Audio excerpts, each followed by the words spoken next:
It's Top Bets checking back in. We got our Week 14 top plays and stacks video coming your way.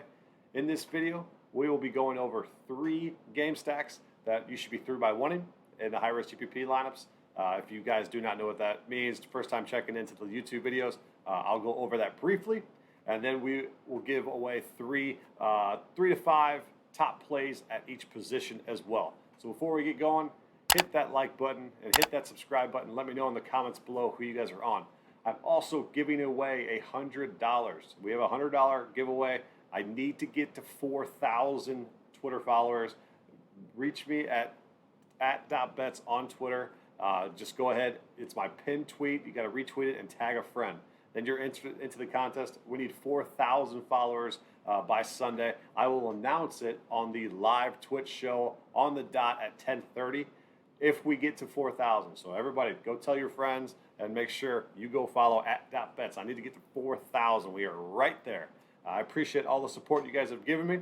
And without further ado, let's go.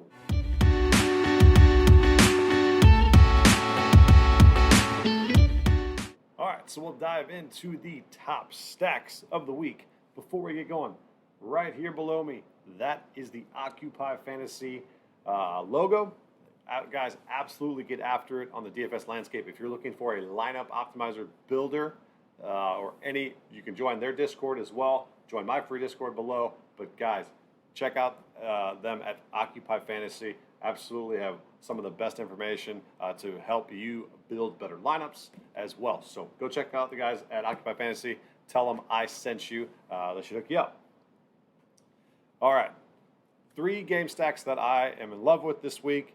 Number 1, so we're going to fly through these a little bit more quick. I want this video to be about 10 minutes long. So first one, Cowboys versus the Washington football team. And like I said about the 3-by-1 stacking. So we're going to take 3 guys from one position, or from one team, sorry. So you go Dak, Lamb, and Cooper, and then you bring them back with Terry McLaurin. You can bring them back with Antonio Gibson or McKissick, whichever one you guys feel a little bit more comfortable with. So this is a pretty nice stack right here. You can kind of intertwine which ways you guys want to do it, but I'm going to double stack this. So I'm stacking both sides of the game. I like the way we can kind of maneuver the target share for the football team as well with McLaurin. And now you have Logan Thomas out, so that opens up a little bit more for Curtis Samuel, DeAndre Carter, McKissick, and Gibson. So I like the options that you can throw on that particular stack. It is also has an over-under of like around 49.5, 48 or so. So it's pretty good. One of the higher ones of Vegas total there. Next one's probably the marquee matchup of the week. It is the Bills and the Bucks. So this is going to be a little bit more expensive stack. So you're going to have to get some value plays to get in there. But I'm going to double stack this as well. Allen, you could go Allen Diggs. You can go Allen Diggs Beasley and run it back with Fournette. You could run it back with Godwin, Evans, or Gronk. You could go something like that. You're going to have to really be cautious of salary in this one. They are very expensive. If there is a cheaper stack that pops throughout the weekend, make sure to tune into Sunday's show. I'll let you guys know, or join the free Discord below. But this is the stack that I really like, and you got to pay up for it and then find value somewhere else. And then the third one that we got, right now I'm currently stacking both sides, but I might just stack the Cincy side. But it is the 49ers at the Bengals. You saw Jimmy G has been playing a lot better as of late. He's 15, 15, 12, and 17. Not explosive numbers, but he's not going to hurt you. And in a game stack, 5,800 is not the end of the world at the quarterback position. But Debo, check out Debo's status. That will rely on who else you can roster. You could go back to Ayuk. You can go back to Kittle, and then you could bring it back with someone along the lines of Mixon, Chase, or Higgins. So I like that particular style of the stack. Then you also have to worry about Eli Mitchell's status. I don't believe he's going to play, and I think Jeff Wilson will end up being the starting running back at 4,400. You could also argue with Hasty being the starting quarterback or starting running back. So we'll have to wait and see on that. But those two are the value plays at the running back position. That'll help. Maybe even bring those into the Bills for the Bills Bucks stack. So if you guys have any questions over 3x1 stacking, let me know in the chat or join the free Discord, and I'll discuss even more there. We're just trying to optimize and get the amount of times that we have to be right less to make it a little bit more probable that we can be the optimal lineup. So that is it for the top stacks. On to the top plays.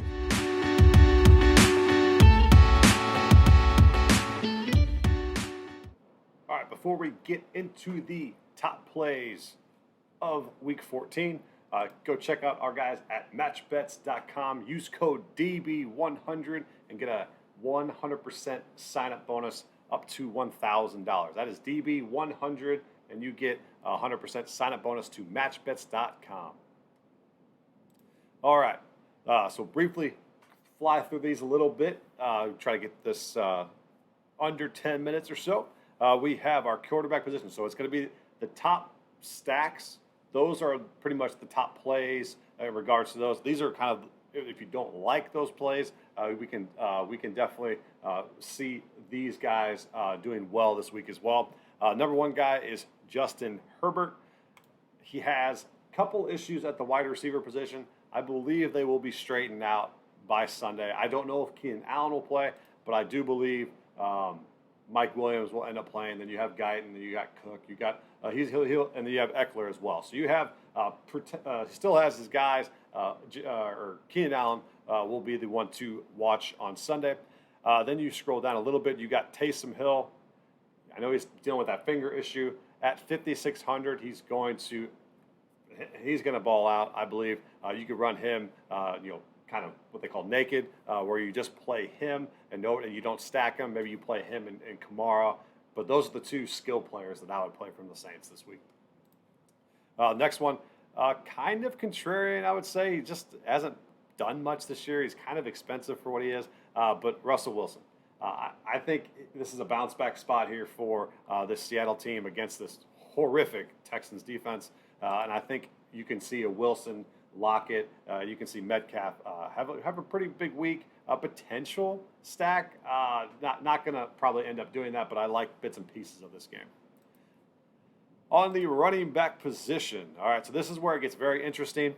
We are going to go with the number one play, in my opinion, even if McKissick plays, is still going to be the value that you get here with, if I can find him, we have to scroll down even more, Antonio Gibson at $6,000, a little bit more expensive than he was last week, but just his usage, 29 attempts, 23 attempts, 24 attempts, pretty much close to 20 attempts last 4 weeks. No-brainer play. He's getting a passing game run as well. I like that position for him. And then you got probably the best play on the board is Javonte Williams, barring that Melvin Gordon.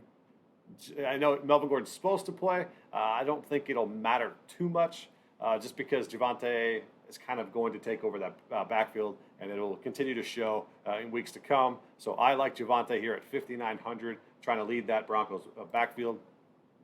Next one is going to be, scroll up all the way to the top, guy right below Eckler. Eckler is on the fringe. He's just a little bit too expensive, but it's Alvin Kamara coming back from a knee injury. Would not play him if he was not 100%. You can kind of see how Dalvin Cook ended up playing with one shoulder and did pretty damn well. I'll take my chances here with Alvin Kamara at 7,900. He's usually mid 8,000s or so, so I like the discount here. And then, like I said, in those stacks, you have the Wilson/Hasty option to do that one as well. So just keep an eye on that situation. I will let you guys know on that. And then somebody that I hope goes a little bit under-owned, dealing with a little bit of an injury, but Saquon. This guy just has it's a great matchup. Great matchup against the Chargers. And I think he goes a little bit under-owned because there is still a little bit more value. And he's right at that same range as Antonio Gibson and as Javonte. So this is a great pivot play. If you guys don't want to be kind of chalky with it, just go right to Saquon. I think he'd be lower owned there. Wide receiver, like I talked up Russell Wilson, I'm going to talk up DK Metcalf. He is down here at 6,500. It's incredible to see, really, at 6,500. You know, he's low at 6,300. He's bound to go off. I think this is a nice little spike week for Metcalf in this atrocious secondary for the Texans. And then you got Hunter Renfrow, which is even lower at 6,100. He is the target man for Derek Carr. 9 targets, 10 targets, 9 targets, 9 targets. So he absolutely gets targeted. 17, 17, 24, and 22. Absolutely dominates. So 6,100. It's creeping up a little bit. I still think this is a viable play option here. Then check out on the Chargers wide receivers. So if Allen doesn't play, Mikey Williams suits up. Mikey Williams obviously slides in there as a great play. If both Mike Williams and Allen are out, you've got Guyton, and then you can also play Eckler, and then you can also play Jared Cook at the tight end position. So just keep an eye out at that, just to see where they're at. But if Allen doesn't play, Mikey Williams does. Fire up Mike Williams. Russell Gage is another guy down here at 5,700 who's taking over wide receiver 1 capabilities for the Falcons. Cheap 5,700 guy that can win you a GPP right here. I think he's going to be a little bit more owned than should be, but I still like him there. And then the punts of the slate, in my opinion, are the Jacksonville wide receivers. So you got Marvin Jones, and you have Shenault, and then you have Treadwell.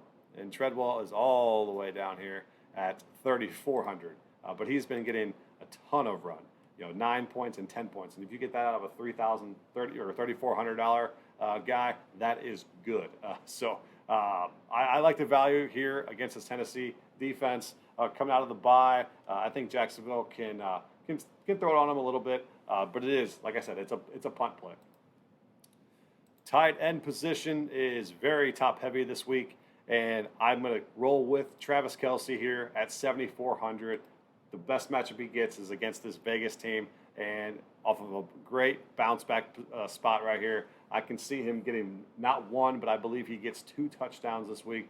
So he's going to be worth to pay up for at 7,400. Probably won't be able to play him in much of the Bills and the Bucs games, but those stacks you can have Knox or Gronk in there as well. The next one, you could go back to George Kittle, but he's $1,000 more expensive. And if Debo plays, I'll be off of Kittle. But if Debo doesn't play, I'll play Kittle. And then some value plays here. Austin Hooper. So the Ravens can be exposed through the defense on their defense through the tight end position. He's gotten 5, 7, 6 targets. So he's had some spike weeks. I know it's not been as good as it was when he was in Atlanta. But he has seen his production creep up. No OBJ there anymore. Landry's fighting an injury, so I can see him getting a couple more passes than normal. And then another guy, Seattle. I'm kind of saying the Seattle team a little bit more than I thought I would be. But Gerald Everett, he had a horrific week last week. I think he fumbled twice, lost them both. But he's heavily involved in the offense at 3,500. It's a no-brainer. And then there's 3 punt plays that'll save you some money here. Uzomah, Bates, and O'Shaughnessy. So those 3 guys at 2,900, 3,000, and 3,000 could save you guys some salary for those big, expensive stacks. So hit me up in the comments. Let me know who you guys are on yourself, if you're tailing, if you're fading. I appreciate you guys tuning in. And make sure, Sunday morning at 10:30 a.m., check me out on the dot. On the live Twitch show. So appreciate you guys. We'll see you.